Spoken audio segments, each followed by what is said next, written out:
Hello students, आज हम पढ़ेंगे रिफ्लेक्शन ऑफ लाइट, जो कि एनसीईआरटी बुक का सबसे पहला टॉपिक है मेरा क्या रिफ्लेक्शन ऑफ लाइट्स। तो हम इस वीडियो में इस टॉपिक को कवर करेंगे, फिर अगले वीडियो में नेक्स्ट टॉपिक लेके आपके लिए आएंगे। तो रिफ्लेक्शन ऑफ लाइट होती क्या है? तो जब लाइट किसी सरफेस से टकरा के, समझो मेरी बात को, जब लाइट किसी सरफेस से टकरा के वापस चली जाती है, इसी फिनोमेना को हम रिफ्लेक्शन ऑफ लाइट कहते हैं। तो रिफ्लेक्शन ऑफ लाइट से दो लॉ निकल के आते हैं। वो लॉ कौन कौन से हैं ये हम आपको समझाएंगे। अगर आप इस चीज़ को समझना चाहते हैं तो मेरे वीडियो को अंत तक जरूर देखें।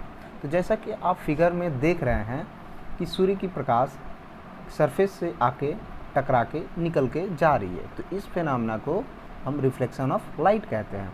और जो रे आ रही है, जो लाइट आ रही है, तो जब आती है तो उसे हम इंसिडेंट रे कहते हैं। देखिए, ये जब आ रही है तो इंसिडेंट रे कहेंगे, और जब टकरा के निकल जा रही है तो उसे हम रिफ्लेक्टेड रे कहते हैं। ठीक है। और इसमें मैंने एक ऑब्जर्वेशन किया कि जो आ रही है रे, वो कितने एंगल से आ रही है? 30 डिग्री एंगल से आ रही है। और जब रिफ्लेक्ट हो रही है तो कितने एंगल से हो रही है? तो 30 डिग्री। तो हमने ये देखा कि एंगल ऑफ रिफ्लेक्शन और एंगल ऑफ रिफ्लेक्शन और एंगल ऑफ इंसिडेंट रे, ये दोनों क्या है? सेम एंगल से क्या हो रहे हैं? इंसिडेंट हो रहे हैं और रिफ्लेक्ट हो रहे हैं। तो हम ये कह देंगे कि angle of incidence is equal to angle of reflection. ठीक है। तो आइए समझते हैं और अच्छे से। तो देखिए, हम इस फिगर में ये समझाने की कोशिश कर रहे हैं कि देखिए, ये एक मेरा दर्पण है, मिरर है। मिरर को हिंदी में कहते हैं दर्पण। ठीक है। तो ये एक मिरर है, ये एक मेरा प्लेन है। इसमें मेरे क्या हो रहा है? ये एक इंसिडेंट रे आया। ठीक है।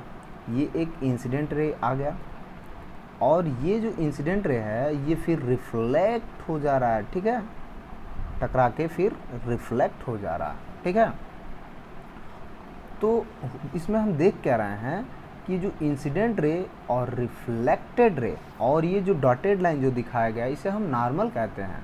ये तीनों लाइन जो है, ये तीनों रेज जो है, ये तीनों एक ही प्लेन पे क्या कर रहे हैं? लाई कर रहे हैं। ठीक है।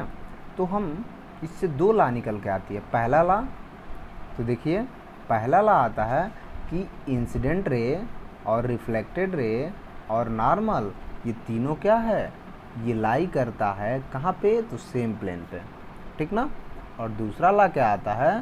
तो दूसरा लॉ ये आता है कि angle of incidence is equal to angle of reflection.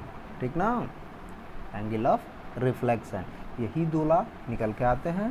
तो अगर ये वीडियो आपको अच्छी लगी है तो लाइक, सब्सक्राइब एंड शेयर करना ना भूलिएगा। मिलते हैं अगले टॉपिक के साथ। Thanks for watching.